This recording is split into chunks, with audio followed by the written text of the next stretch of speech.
Hello hi ಎಲ್ಲರಿಗೂ. ನಾನು ಹೇಳಿದ್ನಲ್ಲ, ಅಕ್ಷಯ ತೃತೀಯ ದಿನ ನಾವು ಪೂಜೆ ಮಾಡಿಸ್ತಾ ಇದ್ವಿ, ಟ್ಯೂಷನ್ ಪೂಜೆ ಅಂತ. ಹಾಗಾಗಿ ಇಲ್ಲಿ ಪೂಜೆಗೆಲ್ಲ ರೆಡಿ ಮಾಡ್ಕೊಳ್ತಾ ಇದ್ದೀವಿ. ಇನ್ನೂ building of and of construction ಆಗಿದೆ ಅಷ್ಟೇ. ಟೈಲ್ಸ್ ಎಲ್ಲ ಇನ್ನೂ ನೆನ್ನೆ ಮೊನ್ನೆ ಹಾಕಿರೋದು, ಹಾಗಾಗಿ ಅಷ್ಟು ಕರೆಕ್ಟಾಗಿ ಇನ್ನೂ ಡ್ರೈನೂ ಆಗಿರಲಿಲ್ಲ.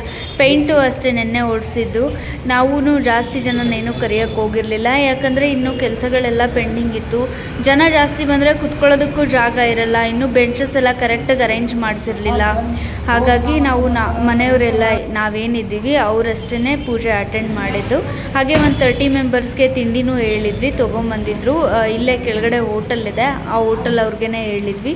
ಪೂಜೆ ಎಲ್ಲ ಚೆನ್ನಾಗಿ ಆಯಿತು. ನಿಮಗೂ ಯಾರಾದರೂ ಕೋಚಿಂಗ್ ಸೆಂಟರ್ಗೆ ಅಡ್ಮಿಷನ್ ಆಗಬೇಕು ಅಂದರೆ ನಾನು ಇಲ್ಲಿ ಪಾಂಪ್ಲೆಟ್ ಅಟ್ಯಾಚ್ ಮಾಡ್ತೀನಿ, ಅದ್ರಲ್ಲಿ ಕಾಂಟ್ಯಾಕ್ಟ್ ನಂಬರ್ ಇದೆ, ನೀವು ಕಾಂಟ್ಯಾಕ್ಟ್ ಮಾಡ್ಬೋದು. ಕೋಚಿಂಗ್ ಸೆಂಟರ್ದು ಎಕ್ಸಾಕ್ಟ್ ಲೊಕೇಶನ್ ಬಂದು ಮಾದನಾಯಕನಹಳ್ಳಿ ಬಸ್ ಸ್ಟಾಪಿಂದ ಒಂದು 100 ಮೀಟರ್ಸ್ ಆಗುತ್ತಷ್ಟೇ. ಇಲ್ಲಿ ಕೆನರಾ ಬ್ಯಾಂಕ್ ಅಂತ ಇದೆ, ಅದರ